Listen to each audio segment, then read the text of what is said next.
اللہ اکبر اللہ۔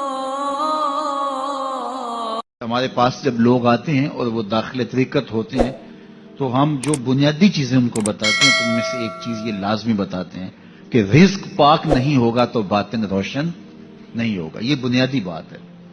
اگر رزق پاک نہیں ہے تو میرے حضور نے ارشاد فرمایا کہ ایک بندہ سفر کر کے کعبۃ اللہ کے صحن میں پہنچتا ہے اور کعبے کے پردوں کو تھام رہا ہے، وہ یمد یدیہ، اور لمبے لمبے ہاتھ کر کے کہتا ہے اے اللہ اے اللہ، لیکن اس کا کھانا حرام ہے، اس کا پینا حرام ہے، اس کا لباس حرام ہے، وہ غذی بالحرام، اس کو غذا حرام سے دی گئی ہے۔ میرے حضور نے فرمایا اس کی کوئی دعا قبول نہیں ہوگی۔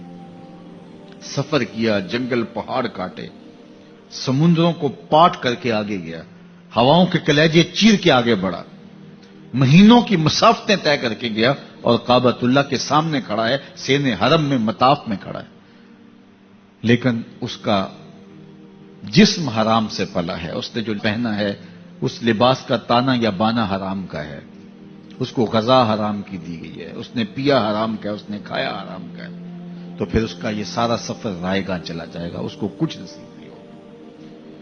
تو سب سے پہلی شرط اس عنوان سے عقل حلال ہے، اس کے بعد پھر صدق مقال ہے کہ آپ کی زبان جھوٹ نہ بولے۔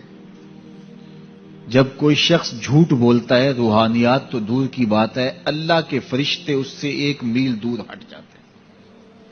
جب کوئی شخص جھوٹ بولتا ہے تو حدیث پاک میں آتا ہے اس کے منہ سے ایک خاص قسم کی بدبو نکلتی ہے، اس بدبو کو ہم نہیں سونگھ پاتے لیکن فرشتے سونگھ لیتے ہیں، چونکہ فرشتے انتہائی حساس مخلوق ہے، اور وہ جھوٹ کی وجہ سے نکلنے والی بدبو کو سونگھتے ہیں۔ اللہ نے حضرت امام اعظم امام ابو حنیفہ رضی اللہ تعالیٰ عنہ کو یہ بصیرت عطا کی تھی اور یہ باطنی نظر بخشی تھی کہ جب کوئی شخص وضو کرتا تھا تو اس کے وضو کے پانی سے پہچان لیتے تھے کہ یہ کس گناہ کا مجرم ہے۔ جب بندہ وضو کرتا ہے تو وضو سے ہاتھوں کے گناہ جھڑتے ہیں، منہ کے گناہ جھڑتے ہیں، تو وہ وضو کے پانی سے اس بات کو محسوس کرتے تھے۔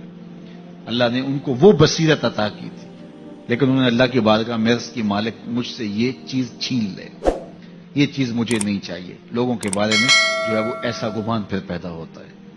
تو فرشتوں کو اللہ نے وہ حساس جو ہے وہ پاکیزہ وجود دیا، ان کی حس ایسی ہے کہ وہ بدبو جو انسان بولتا ہے اور لفظوں سے جو اثرات نکلتے ہیں وہ محسوس کرتے ہیں۔ تو جب کوئی شخص جھوٹ بولتا ہے تو اس کے جسم سے، اس کی زبان سے جھوٹ کے ساتھ بدبو نکلتی ہے، اللہ کے فرشتے 1 میل دور تک پیچھے ہٹ جاتے ہیں۔ تو مجھے بتائیے جو شخص جھوٹ بولتا ہو کیا اسے کوئی روحانی مرتبہ مل سکتا ہے؟ یہ سوچا بھی نہیں جا سکتا، یہ امکانات سے ہی نہیں ہے۔ اللہ کے محبوب علیہ السلام سے پوچھا گیا کہ حضور کوئی مسلمان کوئی مومن کیا بزدل ہو سکتا ہے؟ فرمایا نہیں، وہ بہادر ہوتا ہے، لیکن ہو سکتا ہے کبھی اس سے بزدلی بھی سرزد ہو جائے، انسانی کمزوری ہے، کبھی انسان بہت طاقت میں ہوتا ہے اور کبھی انسان کمزور بھی پڑ جاتا ہے، فرمایا ہو سکتا ہے کبھی اس سے ہو بھی جائے۔ پھر پوچھا کہ بخل کر سکتا ہے؟ فرمایا نہیں، مومن سخی ہوتا ہے لیکن ہو سکتا ہے کبھی اس سے بخل بھی ہو جائے، کبھی کبھی دولت اسے اچھی بھی لگنے لگ جاتی ہے، جس طرح فرمایا گیا کہ اولاد مبخلتن مجبنتن، یہ جو اولاد ہوتی ہے یہ بندے کو بخیل بھی بنا دیتی ہے اور بزدل بھی بنا دیتی ہے۔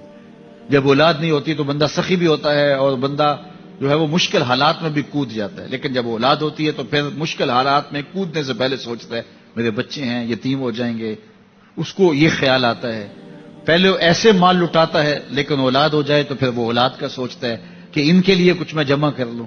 تو اولاد فرمایا میرے حضور نے کہ مبخلہ و مجبنہ، یہ بخیل بھی کر دیتی ہے اور یہ کمزور اور بزدل بھی بنا دیتی ہے۔